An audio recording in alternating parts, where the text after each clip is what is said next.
We're at odds with one another about identity. And in order to reduce the tension and bring about a new psychological integration and a proper social peace, we can't merely criticize the suggestions about what identity constitutes that have been brought forward. We have to offer an alternative. And so I would like to delve deeply for half an hour into what identity must and should be, and to relate that to what social structure must and should be. Fundamental themes that we would address would be those of faith and responsibility, and I suggested that faith is the kind of courage that allows you to welcome the possibilities of the future with open arms. And I say possibility because the future is the manifestation of possibility into actuality. And the possibility of the future is what we contend with. The unknown treasure house of what could be is what we contend with. And given that that's what we eternally contend with, we might ask ourselves how best to contend with that, and one answer to that is with the faith that is simultaneously courageous. We put ourselves on the line to act out the proposition that existence itself, being itself, and becoming itself are intrinsically good, and that it's incumbent upon us to act in accordance with that dictum, come hell or high water. And we look into the future and we cast upon the unknown landscape of the future a vision that provides us with hope and security, because that's what a vision does. And then we bear the responsibility of attending and acting in a manner that makes that hopeful and security providing vision possible.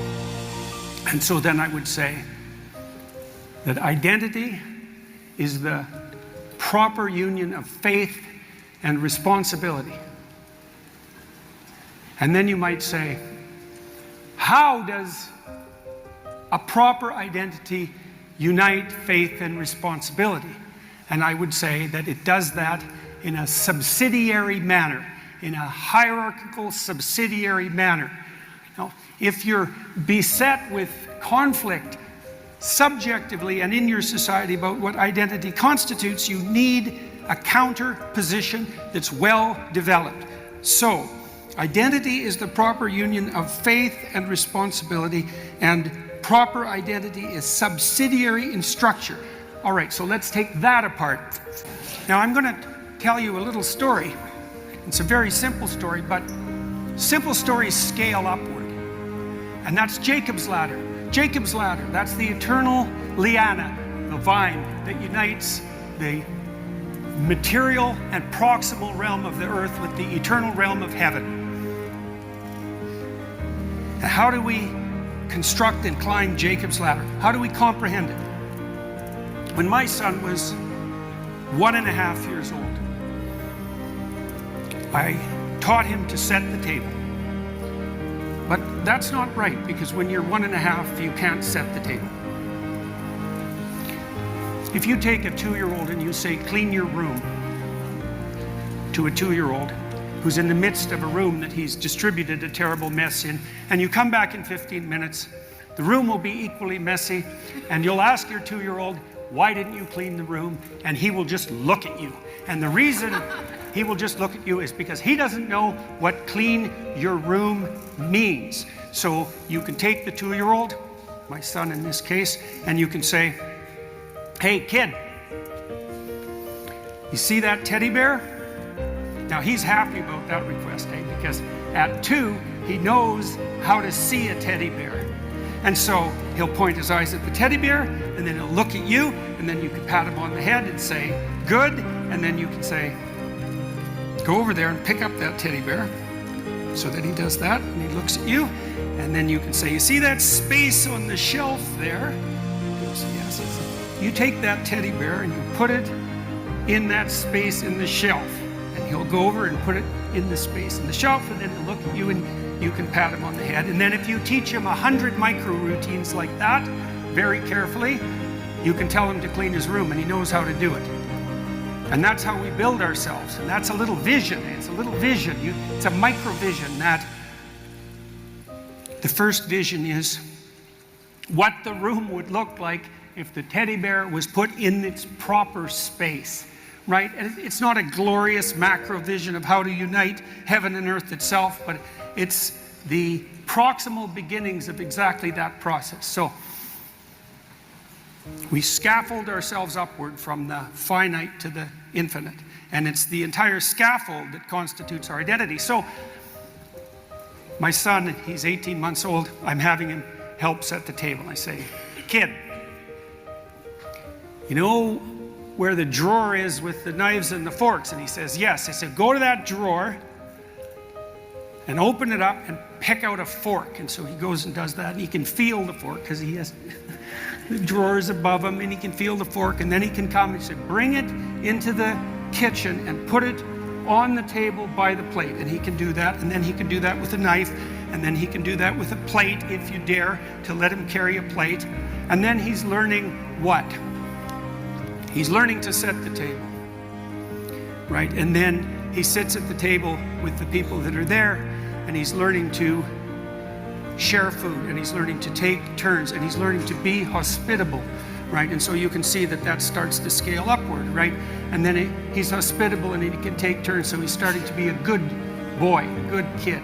And that's part of taking his proper role in the family, which is a broader form of sharing, and the beginnings of his ability to play properly with others, and then to take his position as a potential friend in the community, and then to mature.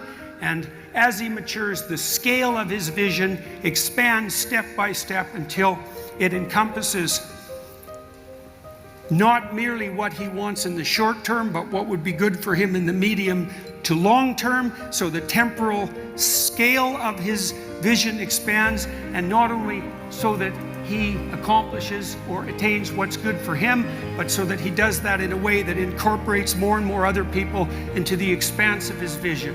And so by the time you start to operate as an adult, you can take responsibility for yourself. You know how to be hospitable. You know how to play with others if you're fortunate, or maybe you still have to learn that within the confines of your marriage.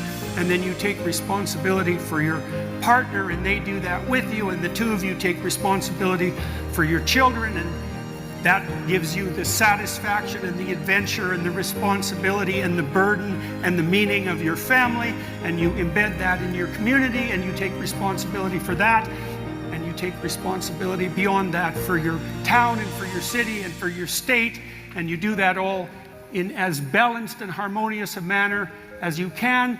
And that entire hierarchy, and that stands at the top, is something like the spirit of goodness itself.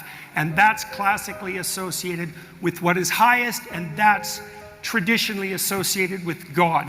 And the identity that you have is all of that stretching from lowest to highest at once. And having understood that, you now understand something else.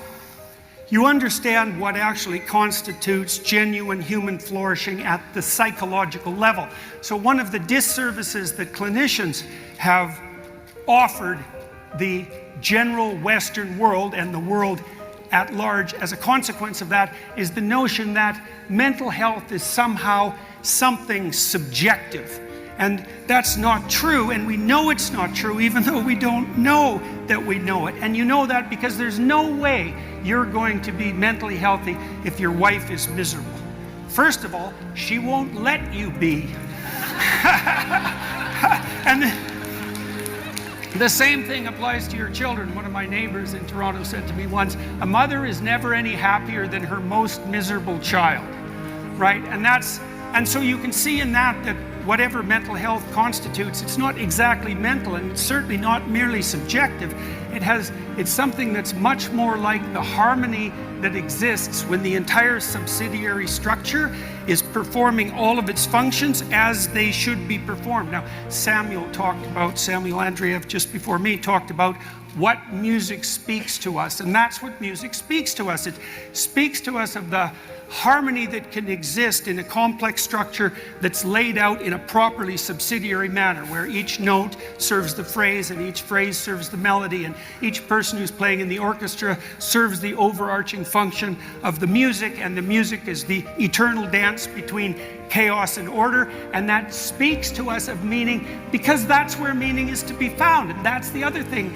You know, we have so many people in the world who are lost in ways that are almost unimaginable with their absolutely fragmented identities, and they have no meaning in their life. And they have no meaning in their life because, strangely enough, the meaning in your life doesn't emerge as a consequence of your pursuit of your proximal, hedonic, subjective, narrow, purely self-serving goals and drives. There's nothing in that that's nourishing, and there's nothing in that that's nourishing in part because unless you can integrate yourself across a large time span, taking care of who you will be in the future and simultaneously fulfilling your social obligations in a responsible manner, nothing within the subsidiary structure can operate properly, much less you claim the right to the gratification of your hedonic desires. That's a non-starter. And even if you could do that, you wouldn't find in that the meaning that would sustain you in times of trouble. You find the meaning that, and everyone knows this, you find the meaning that sustains you in trouble when you need, for example, to regard yourself with some positive attitude in the midst of your stupidity and your suffering, and you can see in yourself the fact that, well, at least you were in service to your wife, at least you had been useful to your children, at least you helped take care of your parents, at least you were of some service to your friends or to your customers, to your business associates, to your nation. You find that meaning in service, and that service is in service of that harmony that makes up the entire Jacob's ladder that stretches from earth to heaven, and it's always been that way. And we offer our children thin gruel as a replacement for that magnificent version of multidimensional harmony, responsibility, and beauty. And there's more to it than that too. You know, I read a biblical book that details out the life of Abraham, and I mentioned this when the conference opened. Abraham begins his life with all his proximal hedonic needs satiated, and the voice of God comes to him and says, go out into the world, get away from what's merely infantile and satiating, and have the adventure of your life. And that's a good bargain, because we're built not for mere proximal infantile satiation of our base desires, but to move out into the world like the adventurers that we are, and to face the complexities of the catastrophic future with a certain degree of nobility and courage, and to hoist the world on our shoulders and to struggle uphill. And it's in that struggle that the meaning of life emerges. If you lived your life completely, maybe it would justify itself, right? If you could, and where would you find the meaning that justifies the suffering in life? And the answer to that is, well, you find it in the burden of responsibility, because the burden of responsibility isn't a burden, it's the greatest opportunity you could possibly have. And you know perfectly well when you're trying to decide if your own life is worth having, that if someone comes up to you even once and says, you know, what you did for me, it really mattered, and that might get you through like a week of rough times, just the mere fact that it was obvious that the sacrifices that you made in relationship to others actually made a difference. And you can make a continual difference in your life if you adopt the proper sacrificial attitude, right? And it's the sacrificial attitude that makes the hierarchy of identity possible, because what you do with the proper sacrifice is continually sacrifice the lower to the higher. You sacrifice your own self-serving, proximal, hedonic whims to a pattern of being that sustains you across the long run and that unites more and more people. And it's a worthwhile sacrifice, because the payback for the sacrifice overwhelmingly, what would you say, is overwhelmingly disproportionate to the cost. And everyone who's had a child who has any sense, who's escaped from their primordial narcissism, understands this, because bringing a child into the world and watching that person develop is a bittersweet adventure, because children are fragile and things go wrong, but it's a very rare person whose head is set on their shoulders in anything approximating the proper manner, who isn't thrilled to death to see the person they brought into the world thrive as a consequence of their sacrifices, and to see in that thriving the justification for all the pain that was associated with their production. And that's what life is like, and we don't let young people know this anymore. You know, here's something psychologists discovered in the last 20 years. There is no technical difference between thinking about yourself and being miserable. Those are the same thing. And you know that too. You know, if I'm on stage and I'm talking to you, and all of a sudden I become self-conscious, I drown in anxiety and I lose my place. Right, and that's what's happening to the young people that we see who are adrift. They're taught to be nothing but self-conscious, to do nothing but think about their immediate needs, to refer to themselves as the locus of all things, and there's nothing you could do that would make them more miserable. It's identical with the instruction in misery. And you want to be outside yourself, serving a higher purpose, and maybe you're cynical about that, but you can think about it technically. Well, why do you bring a fork to the table? Well, so that you can put a plate beside it. And why do you put a plate at the table? It's so that you can set the table to serve your family, to share food, to bring together the people you love in something approximating harmony as a microcosm of the entire cosmic order. And you can replicate that at every level of complexity, all the way up to what's at the pinnacle. And that's all real. And so is what's at the pinnacle. And we've forgotten all of that. And as a consequence of forgetting that, we've forgotten the responsibility that we need to bear in our life to make our lives bearable. And we've forgotten the meaning and the adventure and the purpose and the significance and the earned self-regard that goes along with that sacrificial attitude. And we've forgotten to tell our children the same thing. And we could remember who we are. We could remember who we are. And that's what this conference was for, to remind people, everyone who attends, who you are, right? You're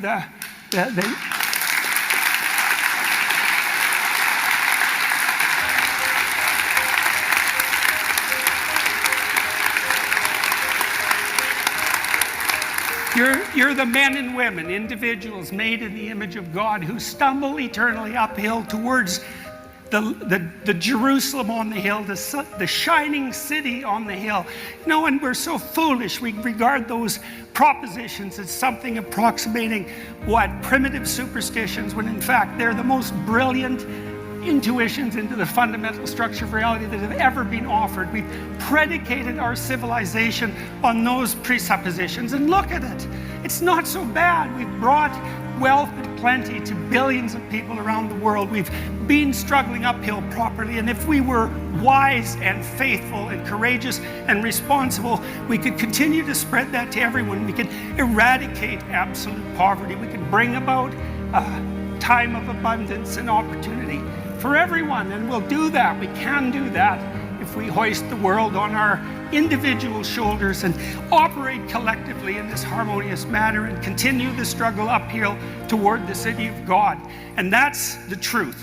That's the truth. It's not some superstition. It's not some primitive defense against death anxiety. It's not the opiate of the people, right? It's the call to divine responsibility. And to the degree that each of us act that out in the confines of our own life, we do what I suggested at the beginning of this conference, which is tilt the world towards heaven and away from hell. And encourage people to do exactly that, in the belief that it is, in fact, the people who can do exactly that. Not only can, but must. Any attempt to circumvent that responsibility merely brings about some, what would you say, oscillating tension between absolute tyranny and utter slavery, right? As a responsible citizen, bearing the weight of the world on your shoulders, you obviate the necessity for the tyrant and the slave. And so that's what we want to do, and that's what we encourage all of you to do, and to leave this conference thinking deeply about what it is that you could offer to the world if you threw everything that you had into it, because life is a very difficult proposition, and you're not going to be the glorious success that you could be unless you throw yourself into it utterly, wholeheartedly, accepting it in all its terrible expanse of catastrophe and possibility, and realizing in yourself the person who has that divine responsibility, along with all the rights that are attendant upon that, to set the world straight.